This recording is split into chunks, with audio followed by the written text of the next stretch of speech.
Budi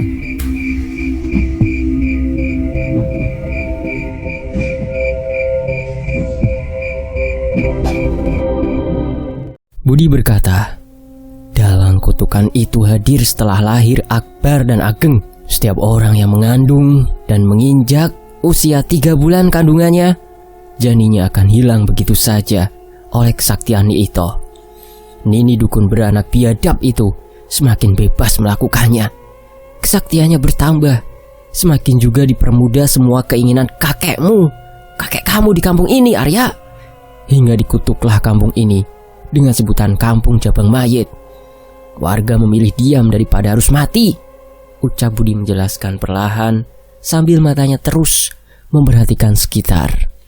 Tidak lama, Barja berjalan lagi ke depan, berbarengan dengan Nyi Ito keluar dari pintu dapur. Aku yang melihatnya jelas sedang membawa wadah tampah. Langsung terasa berdiri bulu pundakku, apalagi beberapa kali sudah mengelap keringat.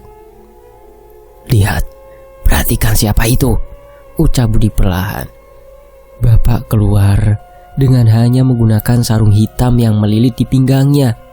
Ketika tangan kirinya Nyi Ito menunjuk bapak, langsung bersujud beberapa kali dan duduk bersila. Put, ucapku. Ikatan ritual akan dilakukannya. Nyawa Akbar akan hilang, jawab Budi perlahan.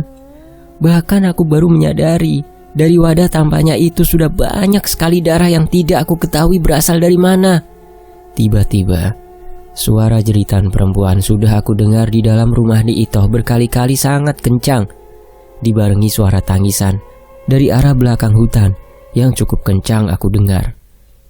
Tenang, sudah diam, tenang, ucapku. Nyi Ito berjalan ke arah samping halaman dapurnya dengan perlahan sambil tetap membawa tampah, memanggil Barja dan berbicara berdua dengan serius. Bahkan Barja memberikan pisau yang dikeluarkan dari belakang pinggangnya kepada Nyi Ito. Kenapa seperti ini? Ucap Budi. Membuatku langsung panik dan semakin tidak tenang. Nyi Ito berjalan ke arah belakang badan bapak seperti berbicara sesuatu. Kepala bapak menggelengkan kepalanya berkali-kali. Dengan perlahan, darah di wadah tampah itu ditumpahkan dari atas kepala bapak. Wajahnya diusap oleh Nyi Ito berkali-kali menggunakan satu tangannya. Namun, posisi pisaunya semakin berdekatan dengan belakang badan bapak. Nyi Ito dan bapak tiba-tiba melihat ke arahku dan Budi berada, membuat aku dan Budi kaget. Anehnya, wajah bapaklah yang ternyata mirip sekali dengan yang aku lihat di dalam mimpiku malam itu. Sudah penuh darah. Bud, kita ketahuan, ucapku semakin panik. Ya, darah keturunan bisa dicium oleh Nyi Ito, Arya. Apalagi melihat Barja dan ketiga anak buahnya sudah berjalan mendekat ke arah Nyi Ito. Pergi, pulang sekarang, tinggalkan aku, kata Budi. Sementara suara tangisan bayi di dalam hutan semakin keras aku dengar. Bud, pergi sekarang, Arya. Jangan sampai ada 2 nyawa anak dan bapak hilang malam ini. Nyi Ito sudah mengetahui kedatangan kita. Cepat pergi, bentak Budi. Teriakan bapak aku dengar dengan jelas. Aku melihat sebuah sayatan pisau di punggungnya. Pergi, Arya, cepat pergi, bentak Budi yang sudah berdiri, sementara Barja sudah semakin mendekat ke arahku.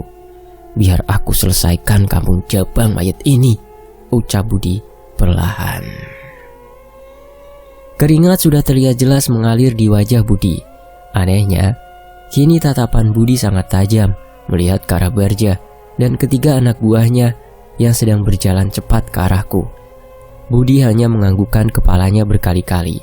Setelah itu, daun-daun yang menempel di pohon yang berukuran besar tiba-tiba bergerak dengan sendirinya, diiringi angin kencang yang bahkan baru aku rasakan.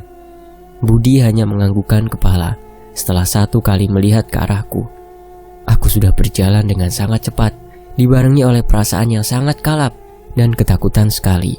Apalagi suara jeritan dan tangisan suara bayi semakin kencang terdengar dari dalam hutan. Namun tidak terlihat sama sekali wujudnya, hanya pekatnya gelap dan sesekali cahaya dari bulan saja menerangi 1000 langkah yang aku lakukan saat ini. Ampun, sakit! Samar-samar suara teriakan terdengar jelas. walaupun aku sudah cukup jauh meninggalkan Budi sendirian untuk menghadapi Barja dan ketiga anak buahnya. Sebuah suara yang menggambarkan banyak kemungkinan, walaupun aku yakin itu suara dari Akbar, bapakku. Itu Krisnya, ucapku sambil berusaha mengatur nafas yang sudah kalap, diiringi suara tangisan bayi yang semakin kencang terdengar. Dengan cepat, Kris kecil berwarna hitam pekat aku cabut dari tanah. Seketika tangisan itu berhenti. Hutan kembali sunyi. Hanya angin-angin yang semakin kencang saja yang masih aku dengar.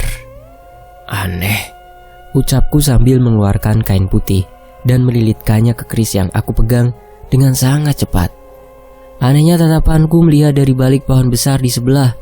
Terdapat dua mata kuning menyala sedang memperhatikan ke arahku.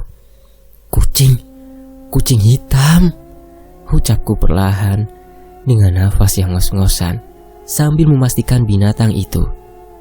Kucing hitam. Setelah keris yang aku lilitkan masuk ke dalam celana, tiba-tiba terasa sangat panas. Itu, kejar, terdengar dari jauh suara dua orang yang berlari ke arahku. Anehnya, kucing hitam itu berjalan ke arahku dengan perlahan, tanpa mengeluarkan suaranya sama sekali. Namun segera aku abaikan, karena langkah kaki itu semakin mendekat. Malah diam di situ. Kucing apa itu? Ucapku ketika melihat ke belakang sambil kembali berlari dengan cepat, mengikuti jalan yang sebelumnya aku lalui.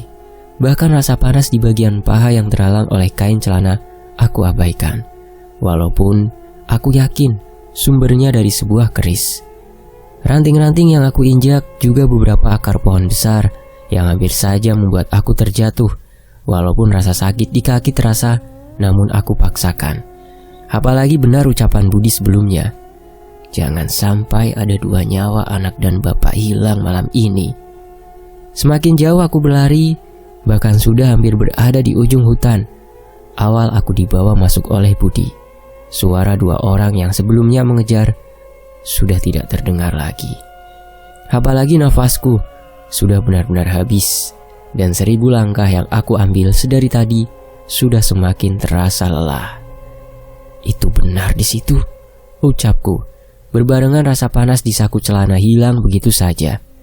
Setelah melihat cahaya bulan yang terpancar membuyarkan perlahan pekatnya gelap malam ini, aku sudah berjalan dengan cepat di atas tanah merah yang akan membawaku ke sebuah turunan untuk bisa sampai ke kebun singkong.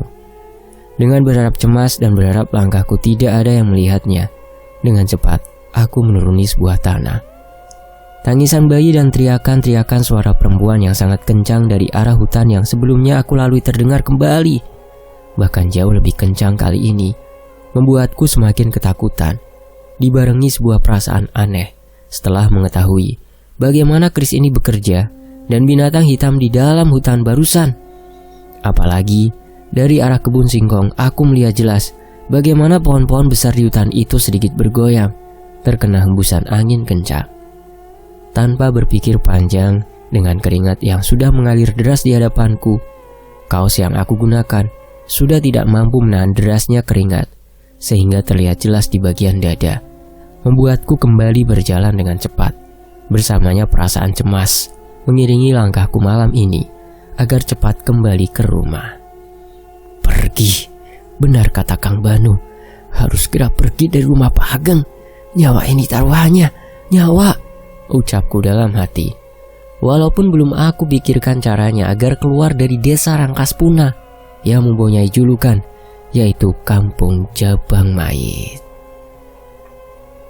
Setelah bangunan rumah Pak Ageng dan halaman belakangnya terlihat jelas olehku, karena sebentar lagi akan segera keluar dari kebun, melewati tempat malam kemarin aku ditahan oleh Budi untuk ke ujung kampung.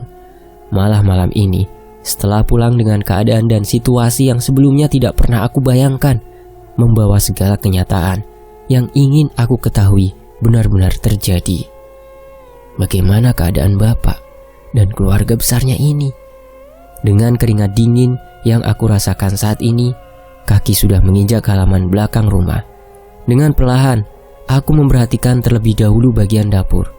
agar kepulanganku malam ini tidak diketahui oleh Maela dan Kang Panjul. Mataku memperhatikan dari arah kiri di mana letak kamar yang aku tempati berada. Perlahan melirik ke arah sebelah kanan, ke arah dapur. Hah, siapa? Ucapku melihat seorang nenek tua sedang menutupi rambut putihnya yang disanggul menggunakan selendang berwarna hijau sambil berjalan sangat pelan dari arah jendela kamar Maela. Belum saja selesai rasa takut dan kecemasanku dari arah hutan ujung kampung, kali ini nenek tua itu aku lihat dari belakang. Namun ketika mataku berkedip, sosok nenek tua itu hilang begitu saja. Ni Ito, ucapku dalam hati. Namun perasaanku malah berkata lain. Karena setiap kehadiran Ni Ito selama aku berada di kampung ini pasti langsung menyerangku. Namun kali ini tidak sama sekali. Perlahan jendela kamar Maela terbuka. Lalu sebuah cipratan air keluar dari arah jendela. Beberapa kali aku melihatnya dengan jelas. Setelah itu jendela ditutup kembali. Iya benar Maela. Siapa lagi? Jangan sampai ketahuan. Ucapku langsung berjalan dengan cepat melewati halaman belakang untuk menuju kamar. Perlahan aku buka jendela kamar, berusaha tanpa mengeluarkan suara sedikit pun. Apalagi mengetahui Maela belum tidur dan masih mempertanyakan banyak hal dalam pikiranku, termasuk semua kejadian malam ini dan sosok nenek tua barusan. Aman, ucapku dalam hati setelah menginjakan kedua kaki di atas lantai kamar. Baru saja mengeluarkan handphone dari saku celana, sudah masuk beberapa kali panggilan tidak terjawab dari Gama dan ibu yang sama sekali tidak aku sadari. Langsung aku berpikir panggilan itu masuk ketika aku berada di dalam hutan, seperti kejadian Budi pertama kali membekap mulutku. Segera aku bakar satu batang rokok dan menghisapnya secara perlahan, sambil beberapa kali mengelap keringat untuk membuat aku sedikit lebih tenang. Apalagi setelah banyak melewati kejadian aneh dan menegangkan malam ini. Tidak mungkin, ucapku kaget. Bahkan rokok yang sedang terjepit di antara jariku hampir terjatuh begitu saja. Selimut, bantal, dan guling yang sebelumnya aku tinggalkan berantakan kini sudah berada dalam kondisi rapi. Bahkan baru aku sadari juga tas carrier dan segala kelengkapan aku, termasuk laptop, sudah dalam posisi berbeda seperti sebelumnya. Tidak mungkin Maela, ucapku perlahan. Apalagi semenjak Ibu Yani dan Pak Ageng belum kembali ke rumah. Memang Maela seringkali membereskan rumah. Dengan langkah yang terburu-buru, aku langsung berjalan menuju pintu kamar, berharap pintu kamar masih terkunci, karena aku ingat sekali terakhir kali sebelum keluar menguncinya malam ini. Perlahan aku gerakan kunci pintu, namun sudah dalam keadaan terbuka. Sudah ada yang membukanya, ucapku merasa aneh, padahal kunci pintu masih menempel di lubangnya. Aku langsung kembali duduk di atas kasur, sambil kembali menghisap rokok. Belum selesai segala kejadian di dalam hutan, dan kesaksianku menyaksikan bagaimana bapak sendiri berlutut di hadapan Ni Ito, dan melakukan hal yang tidak sama sekali aku pahami. Kini rumah Pak Ageng menambah kejadian aneh setelah barusan di halaman rumah. Belum berakhir, ucapku perlahan. Krekat. Tiba-tiba pintu kamar terbuka dengan perlahan, mengeluarkan suara khasnya, membuatku hanya melihat ke arah pintu. Ini, minum dulu. Mak sengaja bawakan teh hangat, ucap Maela perlahan berjalan masuk ke dalam kamar dan langsung menutup pintunya. Aku langsung tidak bisa bergerak, bahkan sangat kaget. Apalagi tatapan Maela memperhatikan ke arah kaki yang masih kotor dan bagian badanku yang masih penuh dengan keringat. Sudah tidak bisa disembunyikan lagi kepada Maela. Harusnya tadi cepat berganti pakaian dan mencuci kaki, ucapku dalam hati. Maela langsung menyimpan gelas berisikan teh hangat di atas meja, tepat di sebelah laptop yang sudah rapi sekali posisinya. Tatapannya memperhatikan ke arahku yang terkadang terhalangi oleh asap putih rokok yang sudah tidak aku hisap lagi, karena detak jantung kembali berdetak kencang. Apalagi ini kali pertama Maela sudah duduk di sebelahku. Setelah sekian lama aku berada di rumah ini. Sudah beberapa kejadian yang membuat kamu harusnya sudah mati di tangan Barja dan Nyi Ito. Malam itu Ageng mengasah pisau, diperhatikan dari luar oleh Barja dan satu orang berambut gondrong dari kejauhan. Termasuk usapan tanah di balik dinding tembok kamar ini agar makhluk kiriman Nyi Ito datang. Ucap Maela perlahan. Aku langsung teringat semua kejadian malam itu yang diucapkan Maela. Membuatku sangat ketakutan sekali. Bahkan sangat kaget ketika Maela menyebutkan ciri-ciri seorang Budi. Maksudnya, Mak? Awalnya emak tidak percaya kedatangan kamu ke rumah ini akan seperti ini, Arya. Namun, memang namanya bangkai, sehebat apapun ditutupi, akan tercium baunya. Sama halnya dosa ikatan iblis bernama Nyi Ito dengan Ambar akan diketahui bahkan oleh cucunya sendiri yang sudah menjadi pantangan. Gimana sudah melihat Ageng dan Akbar yang sebenarnya di ujung kampung itu di rumah Nyi Ito? Sudah melihatnya kan kamu? Ucap Maela perlahan. Bahkan Maela bisa mengetahui aku dari mana malam ini tanpa bertanya apapun. Ucapku dalam hati sambil menyimpan semua ucapan Maela dengan baik-baik dalam ingatanku. Tatapan Maela terus memperhatikan aku. Bahkan ketika tepat mataku melihat ke arahnya, malah terlihat sebuah kesedihan. Matanya sudah berlinang air mata. Sementara aku sudah sulit untuk berkata apapun karena yang dikatakan Maela sama halnya yang sudah perlahan aku ketahui. Emak juga tahu ketika Barja mengetuk pintu kamar itu, kamu belum tidur. Karena bujukan emak, nyawa kamu selamat kedua kalinya, Arya, malam itu. Juga beberapa kali ada orang yang tidak emak kenal masuk ke dalam rumah, termasuk membawa badan kamu dan membuka pintu malam itu. Ketika pertama kali kamu datang ke ujung kampung, mungkin orang yang sama ketika malam kemarin mendorong badan kamu sampai terjatuh. Ucap Maela perlahan. Mak, bagaimana tahu semuanya, Mak? Tanyaku tiba-tiba karena sudah semakin penasaran. Apalagi teringat kejadian barusan dengan sosok nenek menggunakan selendang hijau di dekat jendela kamar Maela. Maela perlahan berdiri dan hanya menepuk pundakku sambil mengelap matanya berkali-kali. Tidak penting hal itu, Arya.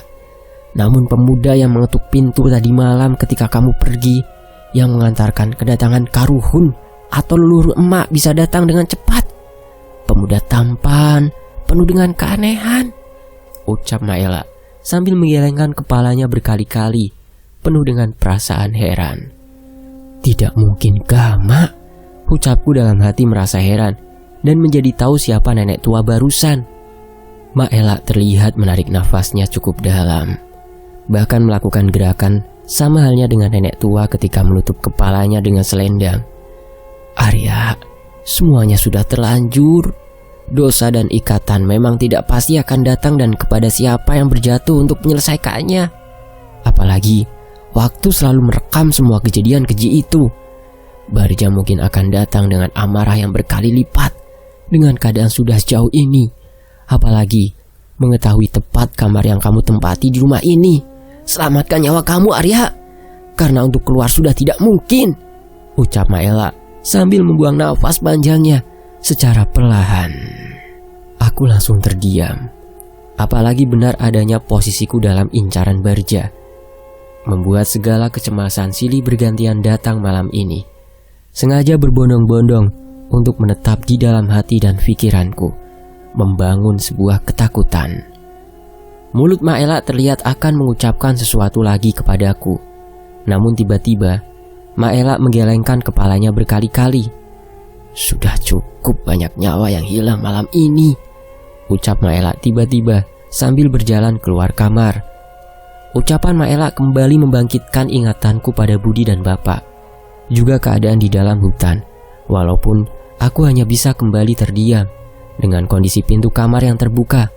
Berpikir keadaan seperti ini bahkan tidak pernah terbayangkan sebelumnya. Setelah banyak hal di luar nalar yang membawaku akhirnya bisa berbicara dengan Maela, menambah hal baru lagi di rumah ini yang akan menuntun aku pada sebuah kesimpulan utuh di kampung Jabang Mayit ini. Makin jelas Harusnya Maela masih tahu banyak hal, ucapku dalam hati. Sangat yakin bahwa Maela pasti tahu dari dulu seperti apa kejadian di kampung ini. Setelah mengganti pakaian dan keluar kamar untuk memastikan Kang Panjul masih dalam keadaan terlelap, dengan cepat aku mencuci kaki. Namun pikiranku malah tidak tahu untuk berbuat apa selanjutnya. Bahkan sampai dini hari dan menghabiskan banyak rokok, aku masih menunggu Budi untuk kembali. Apalagi jendela sudah aku buka hanya satu bagian saja, menjadi pertanda kepada Budi bahwa aku masih menunggunya malam ini. Apa mungkin Gama yang sudah datang ke rumah ini? Ucapku. Kembali mengingat ucapan Maela barusan sambil memegang kain putih berisikan keris di dalam celana. Juga mengingat satu hewan berbentuk kucing hitam yang masih tidak pernah aku pikirkan akan kehadirannya itu. Namun sama sekali akal dan pikiranku tidak menerima hal itu karena jauh sekali dari sebuah kemungkinan. Sudah beberapa kali aku mencoba untuk membuat perasaanku tenang, dan apa yang telah terjadi kepada Bapak juga Budi di hutan semuanya akan berakhir baik-baik saja. Namun beberapa kali dikalahkan oleh ingatanku, apalagi sayatan pisau di punggung Bapak yang dilakukan Ito. Terus saja aku ingat juga berbagai kenyataan lain yang sudah Maela hantarkan untukku malam ini, semakin memperumit keadaan. Di sisi lain, aku dibangunkan oleh angin yang perlahan masuk ke dalam kamarku melalui jendela yang masih terbuka sebelahnya. Bahkan aku tidak sadar kapan terakhir kali memejamkan mata malam itu. Apalagi sudah terdengar suara berisik dari arah depan rumah. Hanya sakit bagian badan yang kini aku rasakan setiap kepulangan dari ujung kampung malam itu. "Kang Basir?" ucapku langsung terbangun. Suara Kang Basir sedang berbicara dengan beberapa warga. Terdengar kembali memberikan kabar dari arah hutan tentang segala gangguan yang perlahan bergeser dari sore hari kepada warga yang melintas hutan. Apalagi aku mendengar jelas kabar keadaan kampung ini sudah terdengar ke beberapa tetangga desa. "Sudah bangun Arya?" kata Maela. "Sudah Mak, terima kasih obrolan semalam. Setidaknya aku jadi paham betul keadaannya." Maela hanya menganggukkan kepala saja tanpa berkata apapun lagi, sambil begitu saja berjalan ke depan membawa sebuah teko berisikan air lengkap dengan jumlah gelasnya yang banyak di atas wadah baki kayu. Aku hanya duduk di meja makan, apalagi sarapan sudah tersedia dan langsung menyantapnya dengan perlahan sambil terus mendengarkan obrolan warga. "Ini sudah lama Kang, dan beberapa hari kebelakang sudah jadi bukti. Pak Lurah harus bertanggung jawab akan hal ini. Kami warga diam karena percaya bahwa semuanya akan bisa diatasi. Para sesepuh kampung tetangga juga sudah siap untuk musyawarah, dan saya mewakili warga tidak ingin tahun-tahun petaka itu terulang. Apalagi selama ini tidak ada yang berani melanggar larangan lama di kampung ini." "Betul Kang, kapan Pak Lurah pulang ini? Ini semakin bahaya, kejadiannya sama." Para warga tidak henti-hentinya mengeluarkan pengakuan soal keadaan hutan, dan tetap saja ketakutan-ketakutan yang aku tangkap dengan kedua telingaku. Apalagi pintu depan terbuka lebar. Padahal Pak Ageng dan bapakku ada di rumah Ito, ucapku dalam hati, berusaha terus menenangkan pikiranku antara dua kemungkinan, Bapak dan Budi selamat atau tidak. Bahkan aku merasa untuk mendengarkan penjelasan Kang Basir kepada warga kampung, meyakinkan bahwa Pak Ageng akan segera pulang dan membuka musyawarah seperti dulu. Padahal awalnya aku menyangka bahwa Kang Basir dengan segala kebaikannya ketika menjemput kedatanganku di terminal adalah orang yang baik. Malah kenyataan yang aku ketahui sampai saat ini adalah sebaliknya. Setelah berhasil Kang Basir meyakinkan warga dengan segala kebohongan yang sudah diucapkannya itu, pagi ini juga warga membubarkan diri dan meninggalkan rumah Pak Ageng. Sementara Maela hanya berdiam diri saja. Sedari tadi tidak ada satupun ucapan yang keluar dari mulutnya. Namun dari kejauhan aku melihat wajah Maela seperti sedang memikirkan sesuatu. Dari kejauhan Maela berjalan kembali masuk ke dalam rumah dengan membawa kembali teko berisikan air lengkap dengan gelasnya. Hanya melewatiku begitu saja, disusul oleh tatapan Kang Basir ke arahku. Namun wajahnya seperti sangat kaget ketika tatapannya beradu dengan kedua mataku. "Sudah kenyang makanya Arya," ucap Maela sambil duduk di sebelahku. "Sudah Mak, kapan Kang Panjul pulang Mak?" tanyaku perlahan. "Beruntungnya sebelum Basir datang," jawab Maela perlahan, menahan sebuah kecemasan yang aku lihat dari raut wajahnya itu. Walaupun aku sangat kaget sikap Maela setelah malam itu berbicara denganku, pagi ini benar-benar berubah sekali. Apalagi dari ketulusan nada bicaranya sebagai seorang sosok perempuan yang langsung bisa aku rasakan. "Memangnya kenapa Mak?" tanyaku. Apalagi kini aku melihat hisapan rokok Kang Basir semakin tidak tenang. Aku melihat Maela kaget begitu saja. Padahal pandangannya ke arah Kang Basir yang masih duduk di meja teras depan rumah. Kang Basir melihat ke arah halaman rumah. Anehnya rokok yang sedang dihisapnya itu perlahan jatuh begitu saja. "Basir kenapa?" ucap Maela. Tiba-tiba sebuah golok tajam menancap di meja teras, tepat sekali di hadapan Kang Basir yang sedang duduk. Bahkan jaraknya tidak terlalu jauh dengan dada dan kepala Kang Basir. Bagian tajam golok itu kini sejajar dengan Kang Basir. Aku dan Maela langsung sangat kaget melihat hal itu, terutama untuk aku pertama kali melihatnya, hampir membelah kepala dan bagian dada Kang Basir. "Tidak usah kaget, Basir," suara yang aku kenal sudah berdiri tegak di depan Kang Basir. "Panjul, jangan di luar, selesaikan di dalam Panjul," bentak Maela tiba-tiba sangat keras. Serangka golok yang melingkar di pinggang Kang Panjul sudah kosong. Goloknya masih tertancap begitu saja. Raut wajah penuh amarah sudah ditunjukkan Kang Panjul pagi ini. "Masuk ke kamar Arya, cepat, bukan urusan kita, biarkan saja," bentak Maela. Masih dengan perasaan kaget dan tidak percaya akan perbuatan Kang Panjul, aku melihat Kang Panjul menjambak rambut Kang Basir dengan kencang sampai bagian kepala dan lehernya langsung tertarik ke belakang. "Panjul, jangan!"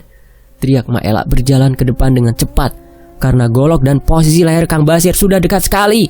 Dengan cepat aku berdiri dari kamar, apalagi Maela sudah melihat ke arahku agar aku segera masuk ke dalam kamar. Baru saja aku melewati pintu kamar, terdengar suara pintu dengan tertutup sangat kencang sekali.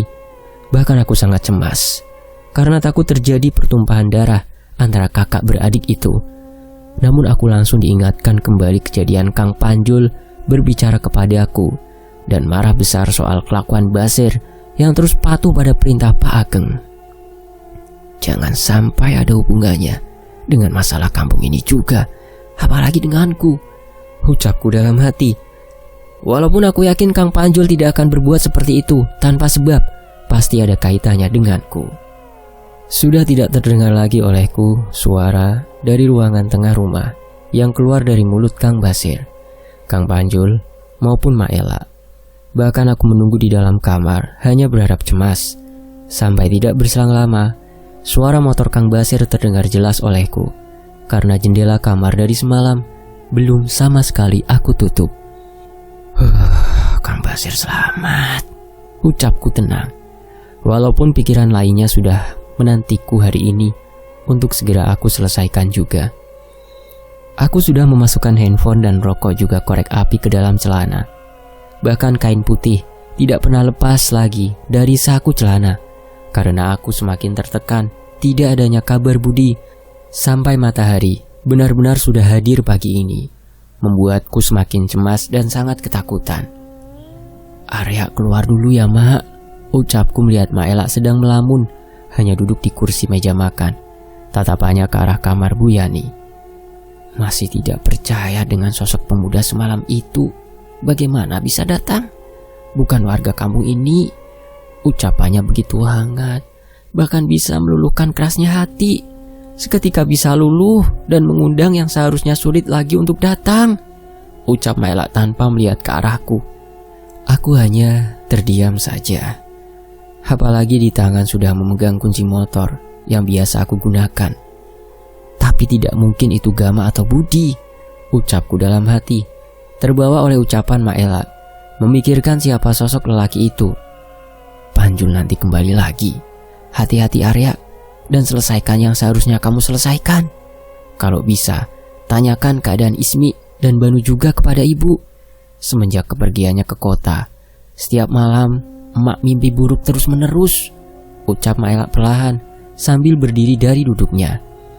Ucapan Maela menusuk sekali ke telingaku, seperti sebuah pesan yang penuh dengan isyarat.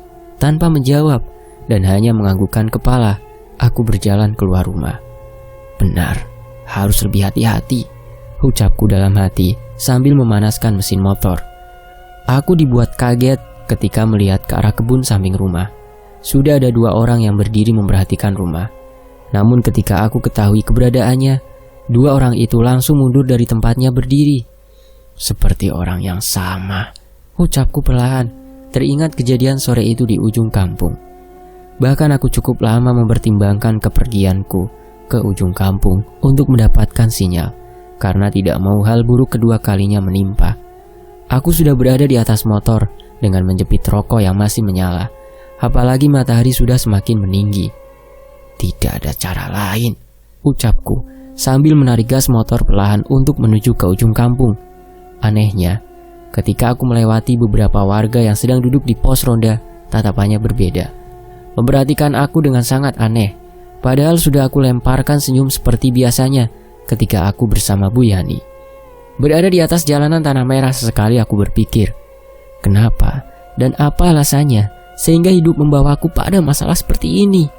Bahkan tujuan utama untuk keluar dari masalah yang sedang keluargaku hadapi, perihal hutang yang teramat besar kepada salah satu bank, tak kunjung mendapatkan jalan keluar.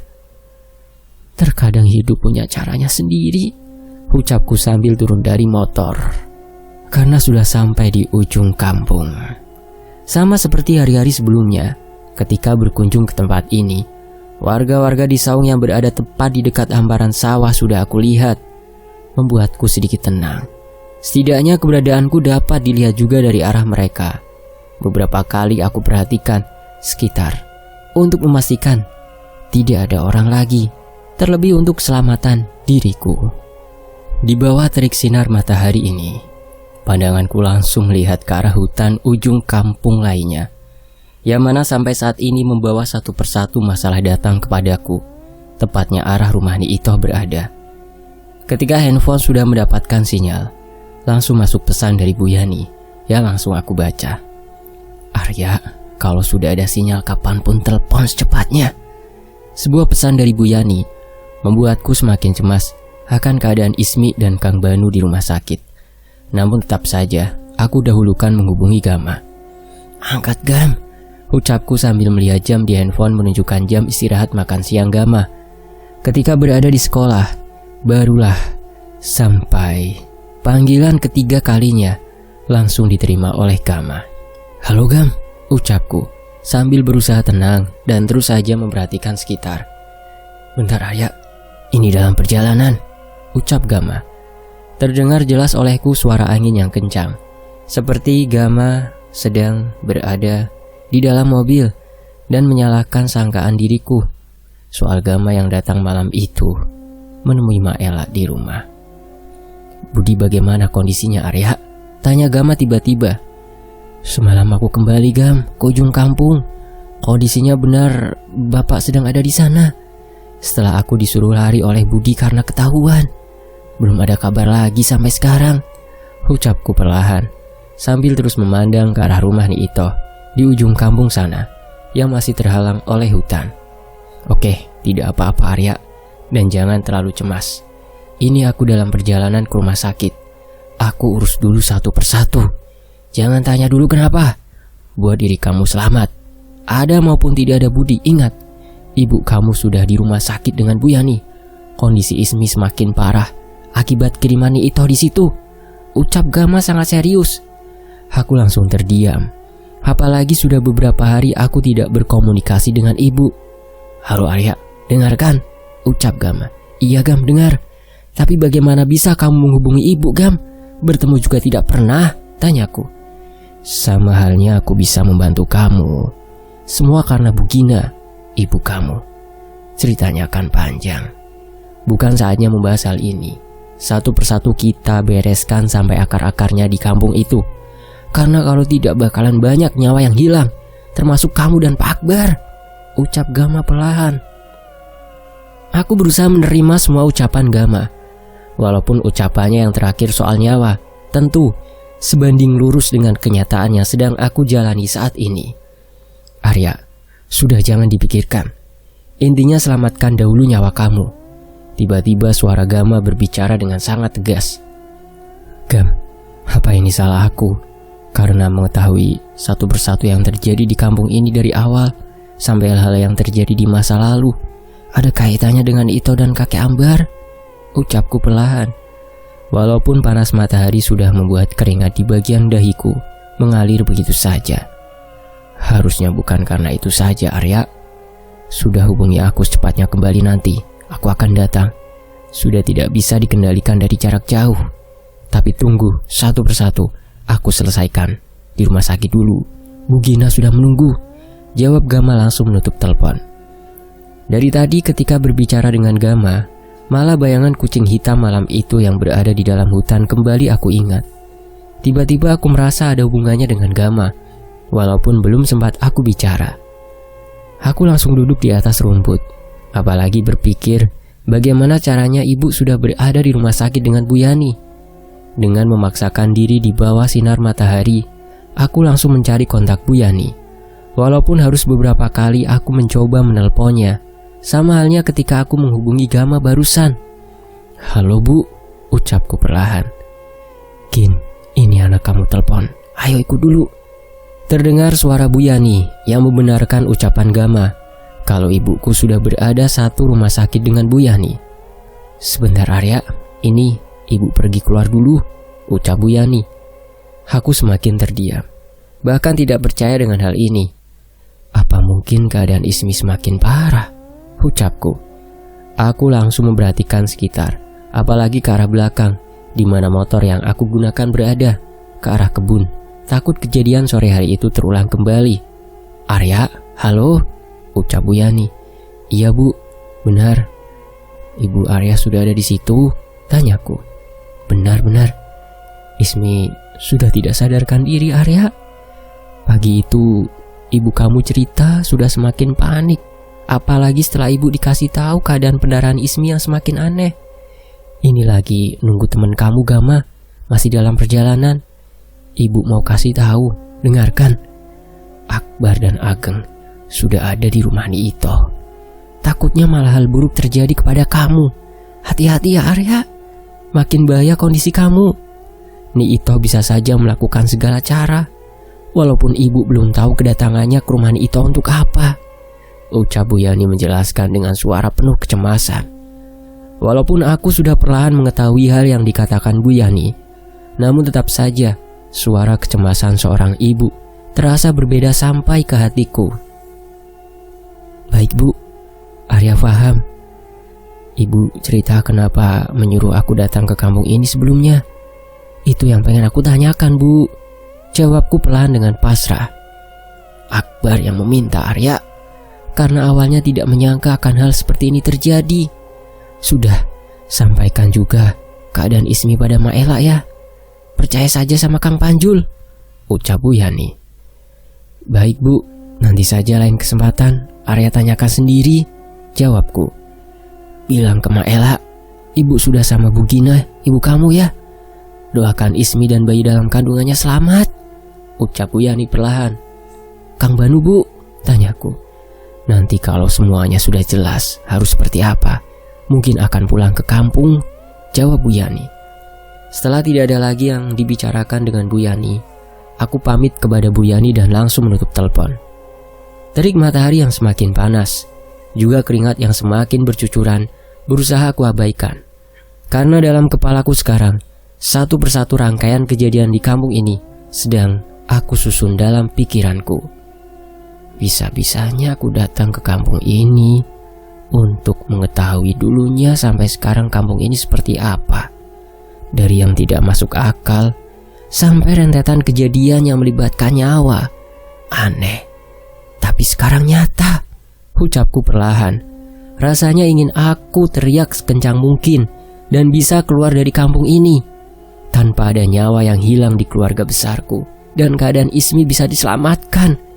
Apalagi Gama sudah berada di dalam perjalanan. Sampai hari ini berlalu dengan sore yang datang sangat cepat. Aku hanya menghabiskan banyak waktu di kamar saja.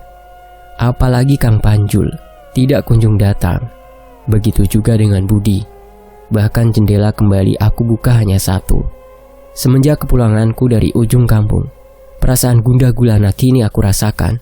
Apalagi setelah mengingat bagaimana keadaan Pak Ageng dan Bapak, dua kakak beradik itu, di rumah Nyi Itoh.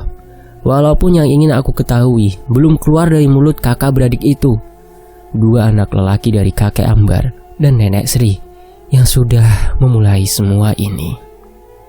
Hingga aku sekarang benar-benar dalam bahaya dan tidak bisa berbuat apapun selain menunggu. Mungkin menunggu juga kematianku di kampung ini. Malam datang sebagaimana mestinya. Kang Panjul sama sekali belum datang ke rumah ini. Aku hanya berlindung di balik Mak Elak saja dan berharap semua pikiranku tidak terjadi malam ini juga. "Put, apa kamu selamat, Put?" ucapku dalam hati. Ketika jarum jam di kamarku terus bergerak. Jarumnya itu seperti pedang yang akan perlahan menusuk lalu menjemput kematianku. Apalagi pesan dari Gamas yang tadi menjadi hal pertama yang aku pikirkan tanpa bisa bertindak apapun karena menunggu kabar dari Budi selanjutnya. Terdengar suara pintu depan rumah terbuka. Bahkan hal biasa seperti suara itu pun membuat aku langsung kaget. Apalagi biasanya malam semua hal yang aku takutkan biasanya bisa saja terjadi setelah keadaannya semakin memburuk seperti ini. Tumben Mak Elak tidak bangun, ucapku langsung berdiri. Aku langsung berjalan keluar kamar dengan sangat ketakutan. Apalagi setelah makan malam Mak Elak langsung masuk kamar. Bahkan di meja makan, sikap dan tingkah Mak Elak tidak lagi sama. Setelah pesan dari Bu Yani aku sampaikan semuanya, termasuk sudah bertemu dengan ibuku. Mak Elak tidak bertanya apapun lagi. Kepalanya hanya mengangguk. Namun setelah itu, Mak Elak seperti orang yang bimbang harus berbuat apa. Beberapa kali tertangkap oleh tatapan mataku, selalu melamun, seperti mengetahui bahwa Ageng dan Akbar sedang berada di rumah Nyi Itoh. "Kang," ucapku. Kang Panjul berjalan ke arahku setelah menutup pintu perlahan. "Mak Elak sudah tidur? Sudah tidak apa-apa. Jangan bangunkan. Ayo ke belakang," ucap Kang Panjul dengan suara perlahan. "Iya Kang, Mak Elak setelah makan tidak keluar lagi," jawabku. Dengan tidak biasanya Kang Panjul bahkan menarik bagian tanganku. Sama seperti kejadian di dalam hutan sebelum kebon singkong, ketika pertama kali Kang Panjul melihat sosok Nyi Itoh. "Tumben Kang," ucapku perlahan. Kang Panjul baru saja membuka pintu dapur dengan perlahan. Setelah aku dan Kang Panjul keluar, barulah pintu ditutupnya dengan sangat pelan sekali. Awalnya ingin aku katakan kepada Kang Panjul bahwa ibuku sudah berjumpa dengan Bu Yani di rumah sakit. Namun aku urungkan karena sepertinya ada hal penting yang ingin Kang Panjul katakan. "Ada hal yang harus Akang bicarakan. Sangat penting. Pengakuan Mak Elak," ucap Kang Panjul, berjalan ke arah teras belakang dan langsung duduk. Aku langsung terdiam. Apalagi malam itu Mak Elak mengetahui kepulanganku setelah menangkap basah keadaanku penuh dengan keringat dan kaki kotor. "Arya, ingat kejadian makanan yang Akang muntahkan penuh darah di kebon?" ucap Kang Panjul perlahan. "Iya Kang, ingat.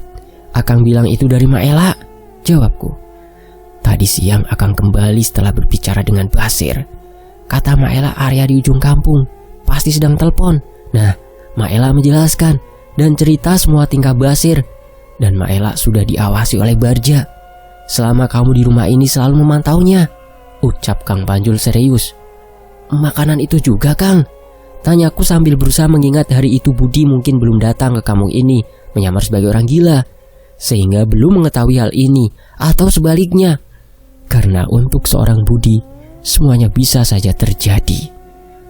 "Sudah diberikan sebelumnya pagi itu, sebelum orang di rumah terbangun. Pak Ageng bodohnya sudah mengetahui, malah membolehkan hal itu.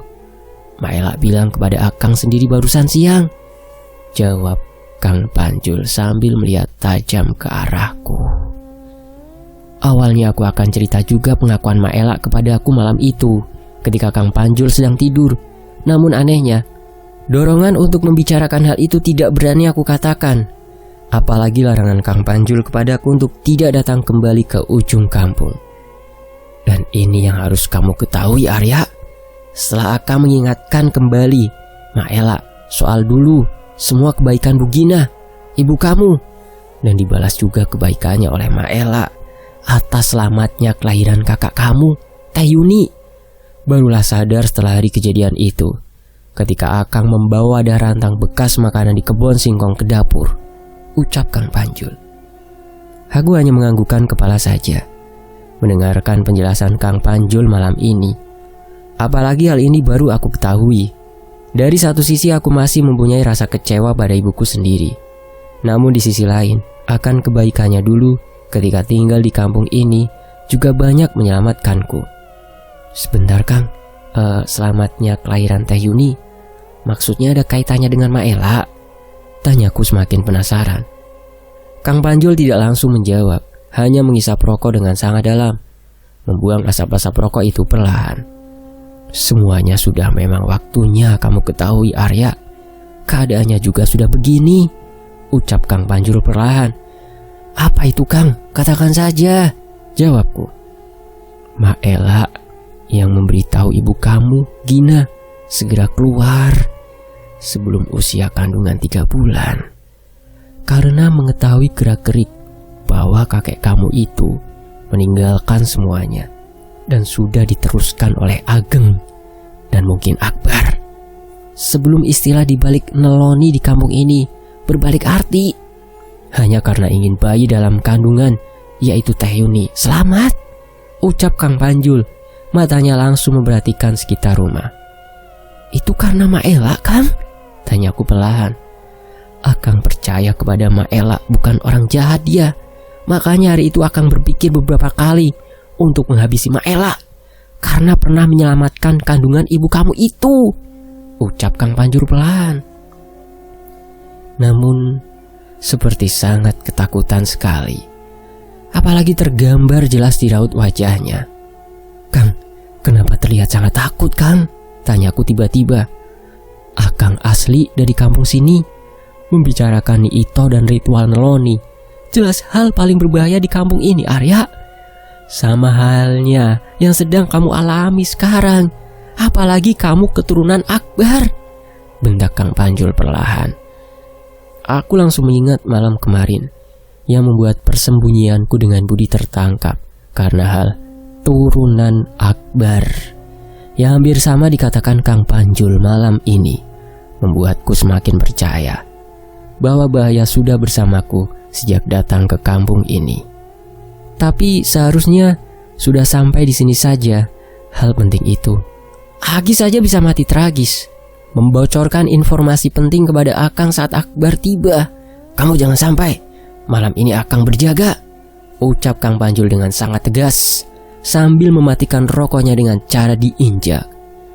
Tatapan mata Kang Panjul tidak bisa membohonginya dirinya sendiri, karena aku yakin dan melihat ada hal yang semuanya belum tersampaikan kepadaku. Apalagi hal itu juga benar-benar aku rasakan.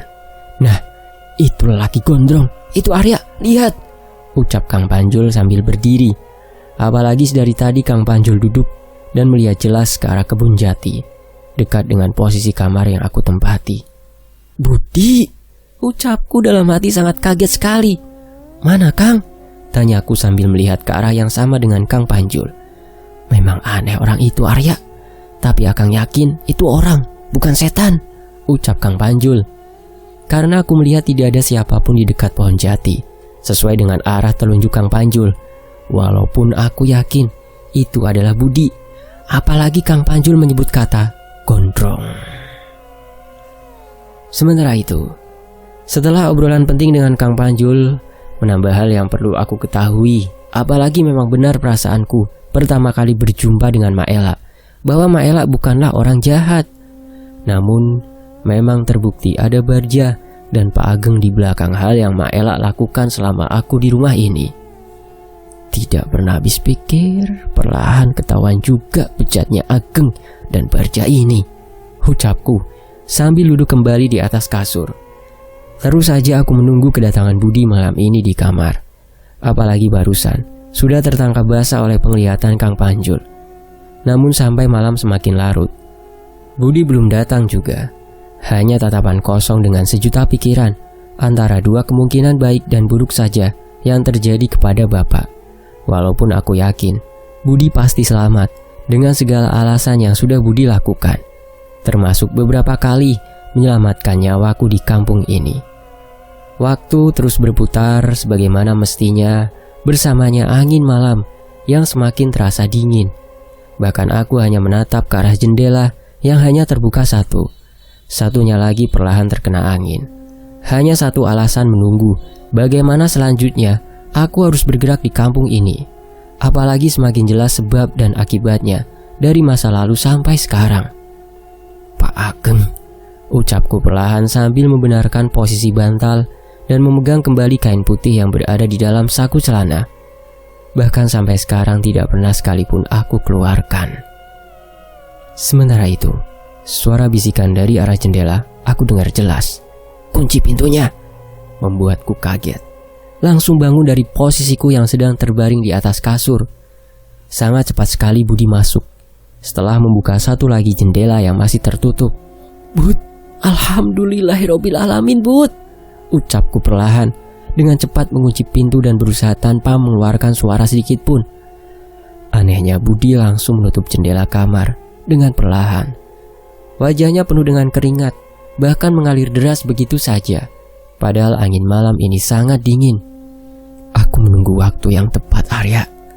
Di luaran sana anak buah Ito sudah memperhatikan terus rumah ini, ucap Budi perlahan, menarik tanganku agar duduk di sebelahnya.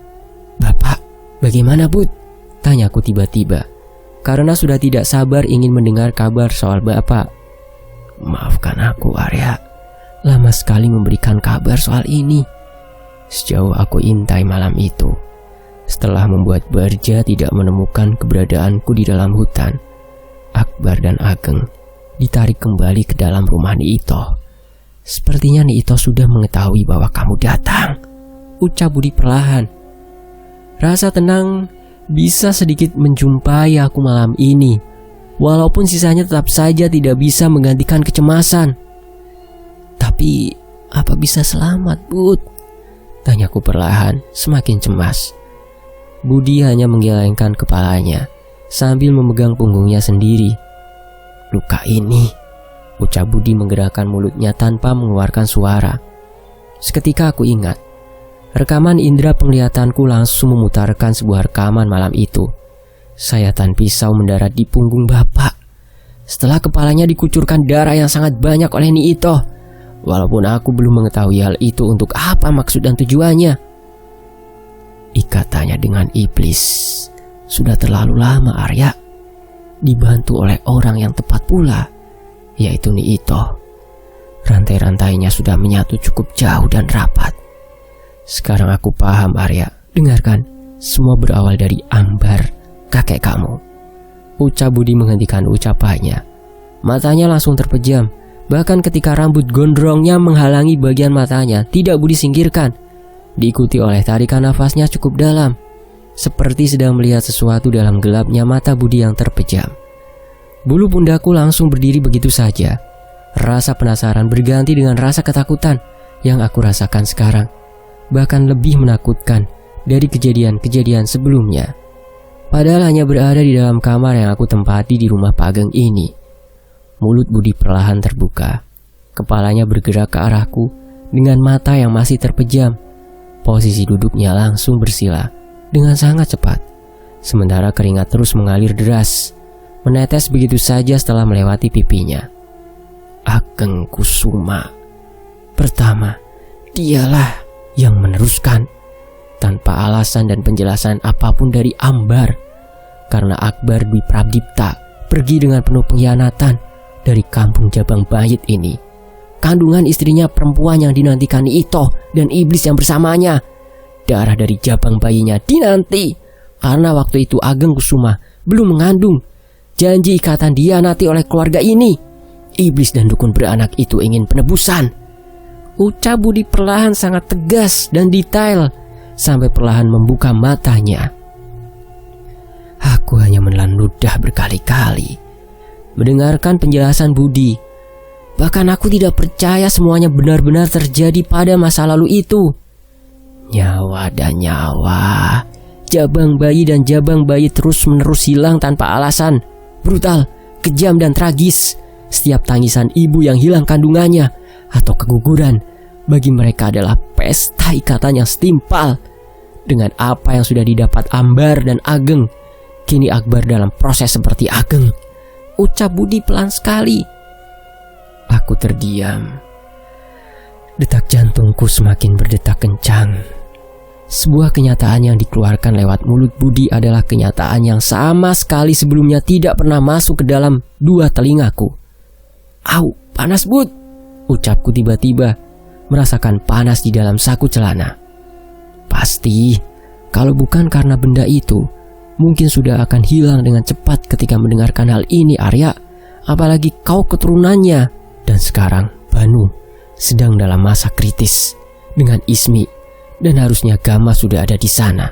Yang jadi masalah sekarang, ada sumpah serapah yang tidak pernah meleset dan selalu terjadi kala melanggarnya.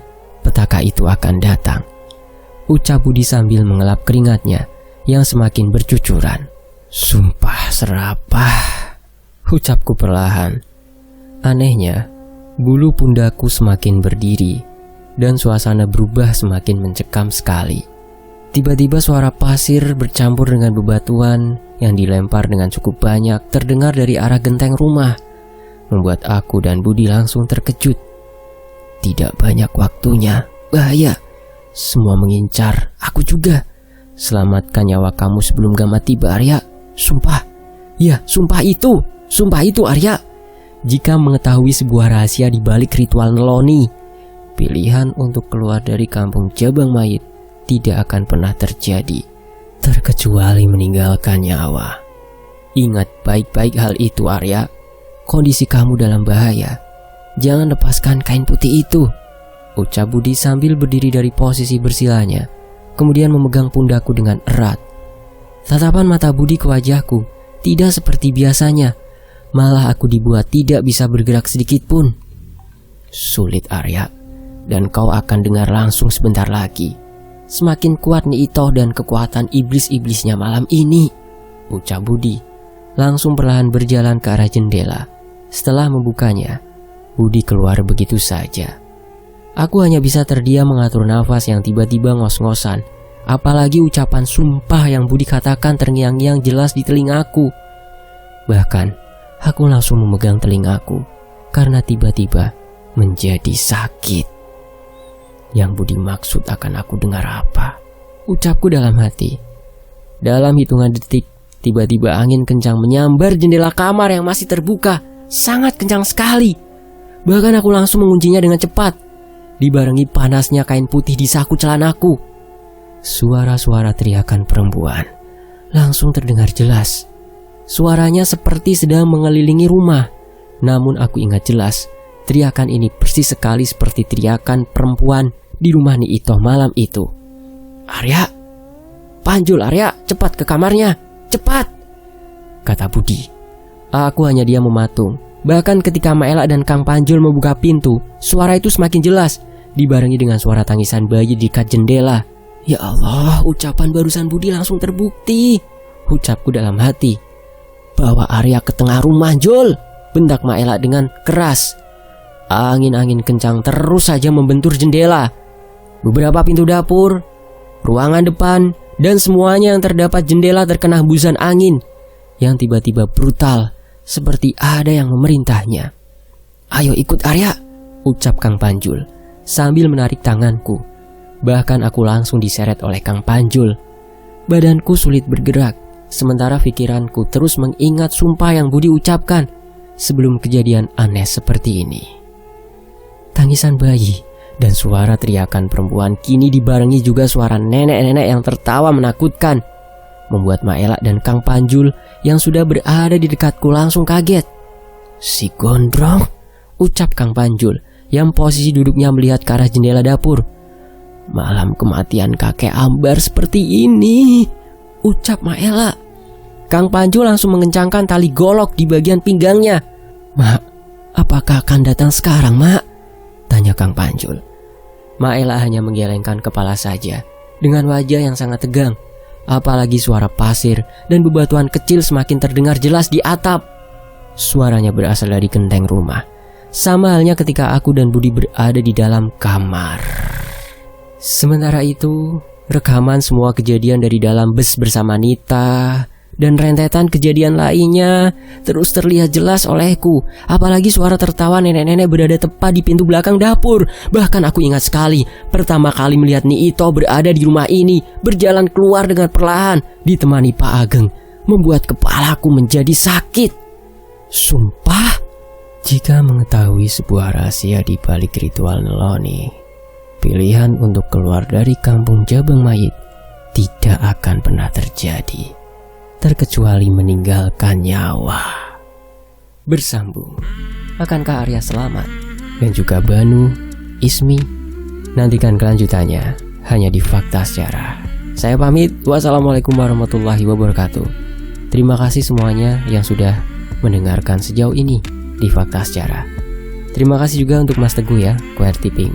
Ini kisah dari beliau. Saya pamit, wassalamualaikum warahmatullahi wabarakatuh.